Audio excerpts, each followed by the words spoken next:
What you're looking at are composite images of phantom social workers, or bogus social workers, which is a phenomenon that dates all the way back to the 1980s of strangers who will show up to random families' homes, sometimes in the middle of the night, and say that they need to see their children because they're from CPS and they're here to do a welfare check. And when they enter the house and get to see the children, they're acting very strange, touching the children's toys, inspecting their veins, doing things that social workers typically don't do. And then when asked to present their ID or asked to leave by the parents because of how strange they're behaving, they simply just flee the scene like they've been caught sticking their hand in the cookie jar, some of them just disappearing into the woods or into the fields. Which this has led to widespread speculation as to what is going on. Are they supernatural? Are they linked to some child trafficking scheme? And that's what I'm going to take you through today. We're going to go through the journey, and then at the end,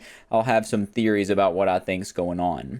I believe this is sufficiently spooky. So for the roots of this phenomena, we have to go back to the winter of 1990 in Sheffield, South Yorkshire. Elizabeth Copeland heard a knock at her door, and when she opened it, she saw a pair of proper-looking women in crisp business attire. They spoke with authority and said that they were with the NSPCC, which is the National Society for the Prevention of Cruelty to Children, which, if I'm not mistaken, it's like the UK equivalent of CPS here in America. But regardless, they asked to come in and do a routine examination of her two children, to which the mother agreed. And no eyebrows were raised during this visit. The mom thought it was just a routine checkup, just like they said. Nothing strange happened, no strange behavior. They left, and she kind of forgot about it until 2 days later, one of the women showed back up, but this time she had a male counterpart with her. And this time they had some pretty shocking news for her. They said, "Ma'am, we're here to seize your kids. Our risk assessment said that they were at-risk children, and we need to take them into foster care." To which the mom obviously was taken aback by this. She was like, "What? You're not taking my kids. Are you fucking crazy?" To which the pair of social workers were like, "Yeah, we are taking your kids," but then the mom kept resisting them. They were going back and forth or whatever. And it was only when the mom threatened to call the police that the social workers up and left. They just ran away, skedaddled. And then Copeland actually called the real police, who contacted the NSPCC, and the NSPCC denied ever having made any call-outs to the home of Elizabeth Copeland, and the local authorities had no knowledge of this event either. So if it wasn't the NSPCC and it wasn't the local authorities, who were those people? Why did they show up to try to take her kids? And what purpose did they have for being there? And now that takes us to 1991 in a house near Blessington Co-Wicklow in Ireland, where a woman described as being in her late 20s, 5'7", blonde, wearing a brown skirt suit and a white polo,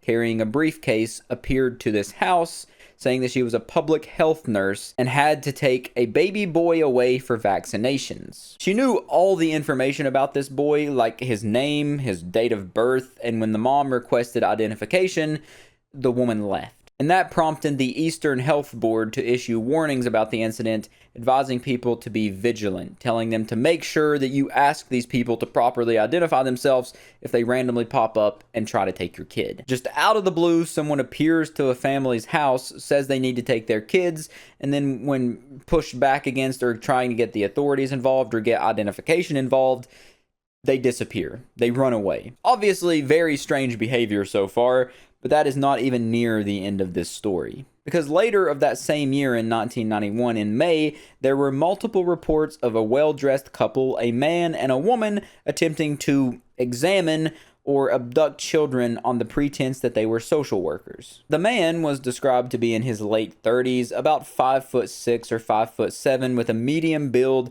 and short, mousy-colored hair, as well as a mustache. The woman was also white, about 26 to 27, and she was 5'2" and slim with a fair collar-length haircut in a bob style. So she had a fuck-ass bob. And now I'm kind of thinking that it's those people that are behind me. That's the composite sketch, but I'm not entirely sure. However, on May 10th of this year, the Times reported, quote, "There have been 9 such incidents in South Yorkshire. A special investigation team in Rotherham is looking into these and other cases reported in West Yorkshire, Humberside, Cheshire, Wiltshire, and Somerset. And in response to these reports, Lothian and Borders Police established a special initiative to investigate bogus social workers. And around that same time, like I mentioned, that's when Operation Childcare was formed, and it was led by Detective Superintendent David Foss, who relied on the cooperation of 23 separate police departments and agencies who were all working together for this project. And then only 5 years later, a news report quoted David Foss saying, "There have been no arrests. We disbanded the squad in July last year. The bottom line is that there is more than one team involved. There were ones we felt were worth investigating, but a lot of the reports were malicious by attention-seeking people." Because at that time, aside from just really worried parents like Elizabeth Copeland and then the other example I've told you and many more examples I'm going to tell you, testimonies from witnesses, that's all they really had to go off of. They had no evidence of these people actually using fake identification. They had no evidence that these people were stealing health reports and stealing information about these children to try to steal them.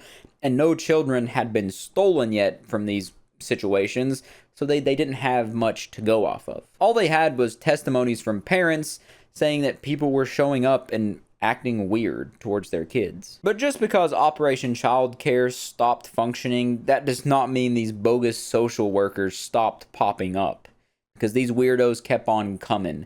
In October of 1994, the spookiest month of the year, a stranger came to the back door of Annie Wiley's home to evaluate her toddler. And this took place in the Scottish town of Hamilton.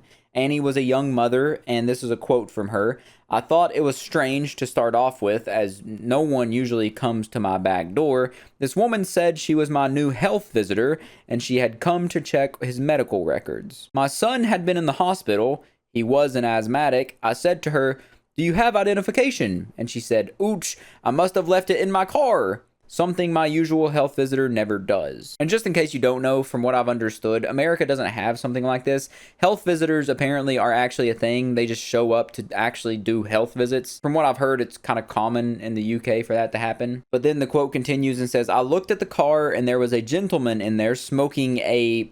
It says the word for cigarettes that isn't a cigarette, but I'm not going to say it, which again was strange, as you wouldn't have thought health visitors would. So I asked her my son's name, and she hesitated, but then she got out his file, and I don't know if it was my son's, but she seemed to know all of his medical history, how long he'd been in the hospital for, and so on. She was talking to my son, but it was pouring with rain, and I said we'd all better go into the living room. I took my son inside, and she was away." And Annie's description of this woman was being in her 20s, standing about 5 feet 4 inches tall. She had a slim build with light brown hair and a small mark by her right eye. And then Annie contacted her regular health visitor office and found that there had been no replacement or any recorded calls to her house by the registered health visitors. So why would people not associated with her regular health visitors have the information that only they should have, or only the hospital should have, about her son's recent being in the hospital for asthma, the fact he has asthma, and his seeming entire medical history along with his name and birthday? How and why would they have that information? Then in April of 1995, in the Gyle area of Edinburgh, Lynn Stewart, who is a 35-year-old mother, claimed that a woman attempted to abduct her 4-month-old baby. She describes the woman that appeared as smartly dressed, and she grabbed a hold of her infant daughter and attempted to run off with her. Lynn had to fight off the other woman, claiming to have punched her in an effort to get her baby back. So this bogus health worker actually just went for the gold. The rest of them, when they were like told to leave or started being, suspicious, they ended up just leaving, skimpering away. But this woman, she wasn't leaving without a baby. She was not leaving without a toddler in hand. But then she just ended up getting her ass beat. But of course, this incident was reported to police, and it was a link to other attempted abductions in the area. But police ended up walking back that claim, stating that there had been sightings of a suspicious woman in the area, but no kidnapping attempts. And then a Lothian and Borders police spokeswoman only days later stated, quote, "We are not seeking anyone in connection with the incident. The case is now closed." Which is strange that they close a case that fast whenever an attempted abduction of a child just happened. But as happens with many stories like this, it started to be widely believed that Annie just lied about that story. She was telling a fib tale, and it was just a cry for attention or help. But she responded to the criticism and said, quote, "As far as I'm concerned, I'm sticking by my story. It's no hoax. It all happened as I said. I'm not going to be charged with wasting police time. I've heard rumors about this. This inquiry is now over, and if you want any more information, then you'd better speak to the police." And apparently at one point the police were teasing that they were going to actually file charges for filing a false police report against her, but nothing ended up coming from that, and nothing came from the claims of the child abduction either. Then on October 10th of that very same year, a man named Mark Dunn reported an incident from his home in Manchester. His wife and kids were away from the home at the time when a woman he described as both well-groomed and official-looking knocked on his front door, claiming to be investigating claims of mistreatment. And Mark smartly asked to see her identification, to which she said she was going to go to the car to retrieve it, and then he claims that she hastily went to retreat to the nearby vehicle, which was left running, and then Mark said he saw 2 men in the car, and then the 3 strangers made a quick getaway. So from those handful of examples that I've told you, which are not even close to all of them yet, you can see the similarities here. And now you can make the debate that people are just stealing from other people's stories to keep the urban legend or the whatever situation, conspiracy going. But with these many similarities, and the big fact to me that is so concerning and off-putting is how are these people getting actual health information of children? Like, how are they able to get actual health reports and know that certain kids have certain like medical conditions, and also know the kids' names and birthdays and all this stuff? It doesn't add up. They have to be getting this information from somewhere. I don't think it's a supernatural thing. I don't think it's actual ghosts or like shapeshifters or anything. I think it's a malicious group of people who are trying to traffic or steal these kids for organ harvesting or something nefarious like that. And they're somehow working with someone or some entity, organization, to get these children's information and then try to prey upon kids or families that they see as weak or easy to take advantage of. And only days prior to Lynn Stewart's experience that I told you about a moment ago, a 29-year-old St. Albans mother received a suspicious visit from a woman claiming to be her new health visitor. And when the mother requested identification, it agitated the new health visitor, made her visibly upset, and that made her leave. To which the mother contacted the health visit agency, and they confirmed that they didn't replace her health official and they didn't send that person out there. And then in February of that same year, a mother who had a newborn baby in Bovingdon received a call from a woman who, quote, said she wanted to make an appointment to visit. However, the mom was unsettled by the woman's voice on the phone and didn't recognize the name that she gave her, and she confirmed her suspicions when she called her GP surgery, who told her no one had made that call through their office. And then an investigation in April of 1995 indicated that police suspected that the children targeted in these 3 cases were all born in the same place, Hemel Hempstead Hospital. And it's believed that someone illegally gathered information from this hospital and then decided to try to prey upon these families who had these children of the files that they stole or somehow got their hands on. But only after 3 weeks of that investigation, the police announced to the media that the search was over and that there was no present threat to anybody in the community. And that's when they took Lynn in and tried to spin the whole story that she was just having a cry for help. And then in February of 1997, a woman who claimed to be a social worker showed up to the home of Patrick and Catherine Leonard in Colne, Lincolnshire. She asked to come inside and examine the couple's baby. The woman was described as once again being smartly dressed, white, with sandy brown hair, aged 25 to 30. And despite it raining heavily outside, she wore no coat and appeared to be drenched. And the father, Patrick, immediately asked to see identification, and it's said by the couple that the woman was unfazed, said she was going to go get it from her car, and then never came back. And the couple ended up calling the police, and the situation was just so jarring to them both that neither one of them could sleep. And another event on April 15th of 1997, a woman calling herself Kay Taylor turned up completely unannounced to a house in Norris Street, Darwin, claiming she was investigating reports of children being mistreated. And the couple who lived here were David Shears, who was 24, and Maria Lynn, who was 28. And David is quoted as saying, "She knew my girlfriend's name and said she was investigating claims that the children were being badly treated and not fed. She searched the house, looking in cupboards and drawers. She could have been up to anything. The woman was so convincing that Maria did not ask for identification.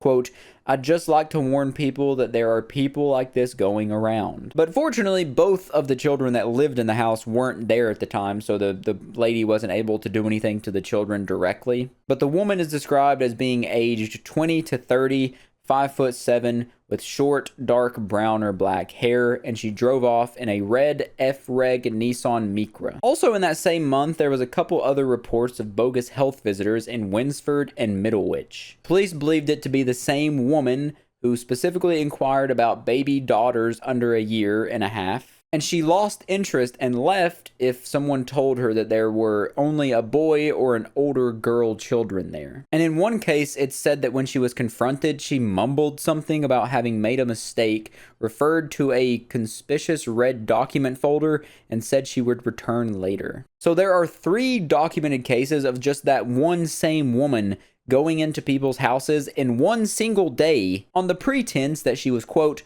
taking a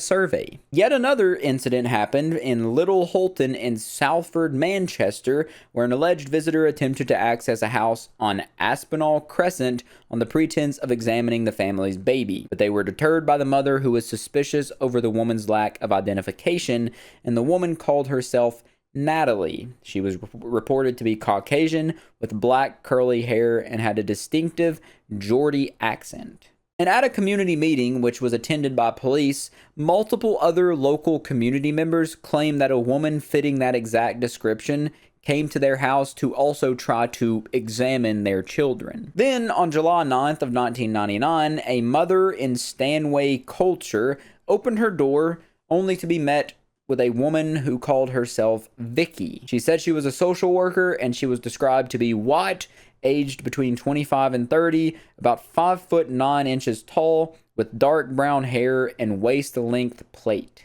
wearing a gray skirt, gray court shoes, and a white shirt, as well as carrying an official-looking document case and a fake ID. And Vicky said she was responding to an anonymous tip that the children in the house, aged 2 and the other one aged 10 weeks old, were being mistreated. She said she had to examine them, spoke with authority, and knew the name of both the mother and both of the children. And after asking general questions, she told the children to undress their diapers and asked the mother to leave the room and go into the kitchen. And it was at this point that the mother refused to leave, thankfully, because she got suspicious at this. Which, why the hell would a social worker ever need to come into a house and make children take their diapers off to examine them? Completely by herself, by the way, in the bedroom of a house. That's fucking creepy. That's weird as shit. But after her weird examination of these children, she made a call with what sounded like a GP. But then once the mother contacted the real health visitor authorities on this, they said that they never sent anyone out to their house. So as you can see, there are a wide range of these visits. Some of them are just straight to the point, like they come in, they don't really make an attempt to act super official and then try to just yoink the kid and leave. And then all the way to this one, which was fully fleshed out. The woman was completely official, had documents, had a fake ID, even called what was like a fake health visitor office, all trying to make it seem like she was there on real official business. And also, she did what has to be one of the weirdest things I've heard about and creepiest things I've heard about in all of these stories, trying to see the children completely alone in the room and make them take off their diapers. Then, in the year 2000 of Y2K, Chelmsford police issued an alert after 3 seemingly related incidents of attempted baby snatching happened in mid-Essex. In one incident, a woman was well dressed in a navy blue suit claiming to be from social services, and she tried to examine the sick child of a New Springfield mother who the kid was actually sick at the time. The lady knew that they were sick, which was a fact that was discovered later once the police found out she was actually stalking the family. Then in 2004, another suspiciously similar incident happened where the victim was a 19-year-old mother in this case who didn't want to be identified, and she's quoted as saying, "The woman came to the door so early, I'd just gotten out of bed. She told me my normal health visitor who comes to check on my son regularly was busy.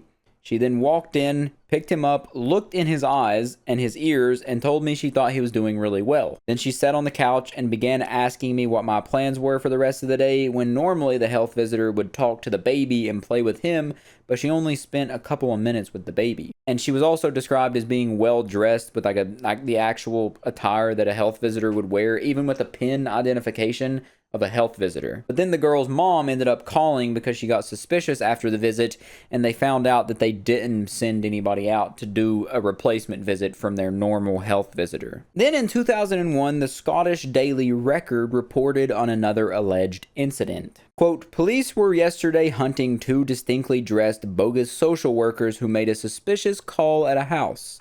The man and woman rushed off when challenged with identification at a property in Southside Road, Inverness, on Friday. The social work bosses said they had no staff in the area at the time. The man was described as being aged 40 to 45, 5'10", stockily built, with short ginger hair, goatee beard, wearing a green tweed sports jacket, check shirt, bright red tie, bottle green trousers, and dark rectangular frame glasses. The woman was aged 30 to 40, 5'6", with shoulder-length brown hair, wearing a green coat and brown shoes, and carrying a briefcase." So as you can see, there's a blatant pattern here. There are a lot of these creepy incidents. There are a couple reports, I can't confirm these, but I've heard that at least 2 cases, they say that the person shows up when they're asked to show their identification or asked to leave. When the family watches them leave, they were reported to just walk into the woods and disappear into the woods. In another incident, the lady was reported to just walk into a field and disappear. Like they didn't have a car waiting for them like the other documented cases did. They just left, which is a commonality between all of them. They don't push super hard after being confronted and pushed back on, but they will push really hard until they're told to leave. They'll try to get as much as they can, examine the children as much as they can. I'm assuming it's for the purposes of seeing if they'll be good to traffic them or good to use in some organ harvesting way. And they just try to get all the information they can and try to like stalk the family or steal medical records to seem as official as possible, only then getting wigged out after being told to leave or asked to see their identification, which spooks them and makes them run away and then presumably try another family, because multiple cases have reports of the same, allegedly multiple people having different encounters with the same person on the same day. And Dr. Bill Thompson, who is a forensic criminologist at Reading University, is quoted as saying this about the 4 types of distinct groups that these people could belong to. Some are pedophiles, some are upset women, the third person is a self-appointed child abuse investigator, the fourth group are copycats, someone with nothing better to do. Or it could be the second group again, a woman who has had a miscarriage or a lost baby. It could be someone who wants to borrow the baby, or worse, a person wants to believe it's theirs, or finally, others want people to believe them in order to get attention, favors, or sympathy. And it makes sense that people are skeptical about this whole situation because up until this point, there have been so many reported cases with eerily similar commonalities and strange encounters with strange people, but it has led to none arrests. There have never been anybody charged on any of these cases because they haven't found enough evidence to link it to anybody. But I want to give you some more examples from recent years, well after the hype of this event and whenever it would have made most sense to report these kind of things in the early 90s, even in the early 2000s, when it would have got you in the news, got you that attention that you could potentially be seeking. So now I'll start here. In 2007, there was a woman called at a house on Eaton Close, claiming to be a health visitor and saying she needed to check on one of the children, whom she knew the name of. Once again, the child's mother asked why her normal health visitor had not come and sent the woman away, explaining she was too busy. When she called to arrange an appointment, the White Horse Health Center told her no one had been sent to the home. And an incident that sounds exactly similar to that one also happened in that same year on May 22nd. And there was actually a photo fill released for one of these bogus health workers, which I'll pop up on the screen here, or I'll just show you right here. This is one of the faces of the women which is really, really freaking creepy. That's one of the faces, the images that was released of a bogus social worker that they're trying to find. Then in 2010, we get an incident in which a woman living in Norley Wood near Leamington received a visit from someone claiming to be from a local doctor's surgery. And the woman said that she wanted to weigh the household's children and even tried to push the door open but was refused entry. Now we're getting very close to recent years. In 2017, on February 13th, a male caller pretending to be a social worker visited several homes in Blackpool but was refused entry every single time. Then in 2021, reports of bogus health workers giving people fake COVID vaccines were noted worldwide. But a streak of Dutch cases where people were actually injected is the biggest ones, but it turns out they were injected with a harmless fluid without asking for anything in return. And now that's the latest report of these bogus phantom health workers that I found that was reported. And under the categories of like chilling cases, there's typically two types. There's one where people actually get harmed, and another one that just sends chills down your spine. And this is definitely the second one, because like I said, no one has actually been harmed, no children have been taken, nobody's ever been arrested, but it's still very, very creepy nonetheless. All the reported cases were in the UK. I couldn't find any in America. I know there are people that try to take kids and do take kids all around the world every single day, but the fact that someone can masquerade as an official health worker there to just check on the well-being of your kid, only to try to take the kid or try to examine the kids weirdly, or when you find out and call the health office later, you find out that they never sent anyone out there. I can only imagine how vulnerable that makes you feel. Now, as for the alleged theories here, we can talk about those for a moment. My leading theory is that I think this is linked to some nefarious criminal organization. I mean, it has to be. I'm thinking that they're taking people who have either been raised in these terrible conditions, the ones that have been raised in it or forced into this world, and then they're making them act as these phantom health workers to try to get other children or potential other candidates of children to bring into that world. But then again, no kids have ever went missing from any of these encounters. There have been some close calls and no doubt some nefarious intent, but nobody can say anything for sure without documented hard evidence of anything happening. Because the social workers aren't the only thing phantom about this situation.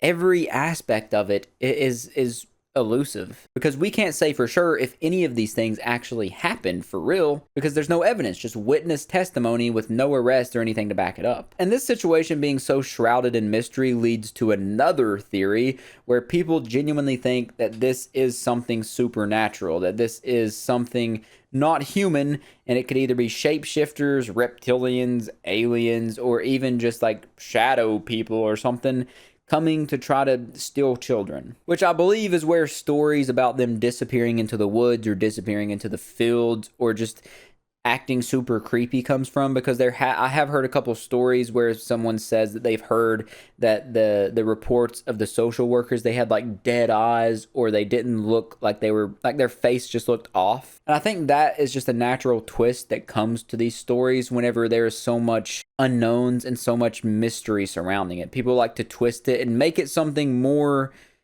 fantastical than it really is. Because yes, in reality, these are very mysterious circumstances and they're very unsettling encounters, but that's, at the end of the day, that's all they are. And another theory is that these could just be like serial abductors looking to take children, because in the 1990s there was a lot of children being stolen. There was even an example of a kid being taken only 36 hours after being born. And that kid was taken straight from the maternity ward at the hospital by someone pretending to be a social worker. And then another plausible example is just like mass hysteria or mass hoaxes. You know, people could just be making this all up to perpetuate the narrative and keep something fun going on, or keep something interesting going on. So while all evidence points to this being mostly all hoaxes, there have been very real cases with similar circumstances. For example, I found one here. Georgia Tan was a lady who was alive from 1891 to 1950, and she was an American child trafficker and a social worker who operated in Tennessee. She used the home she had as a front for her black market baby adoption scheme that ran between 1920 to 1950. So very real things do happen revolving children like this. And it's creepy, man. But it's really the fact that they knew so much about the parents and the children that is so unsettling and unnerving to me. Like, they know things they shouldn't know, and they're using that to try to leverage their position and their acting position of authority to try to steal children. But other than that, man, watch out for these weirdos behind me, and I'll catch you in the next one.